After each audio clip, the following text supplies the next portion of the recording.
আজ বিকেলের সময়টা কেটে গেল একেবারেই অন্যরকম।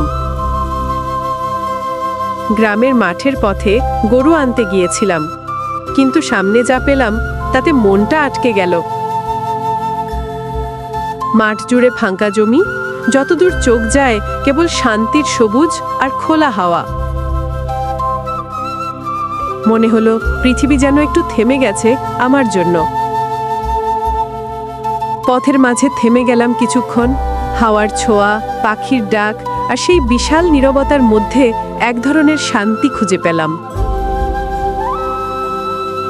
হঠাৎ চোখে পড়ল সূর্যাস্ত। ধীরে ধীরে লাল কমলা রঙে ভরে উঠল আকাশ। দিনের শেষে এই দৃশ্যটা যেন গ্রামের সবচেয়ে বড় উপহার। মনে হচ্ছিল সময় যদি এখানে থেমে যেত। কিছুক্ষণ ঘোরাঘুরি শেষে মনে পড়ল গরু যে আনতে এসেছিলাম। গরুগুলো নিয়ে বাড়ির পথে রওনা দিলাম। পেছনে ফেলে এলাম মাঠ, আকাশ আর সেই শান্ত সূর্যাস্ত। তবে হৃদয়ে জমে রইল গ্রামীণ সন্ধ্যার অদ্ভুত এক মায়া, যা হয়তো সারা জীবন মনে থাকবে।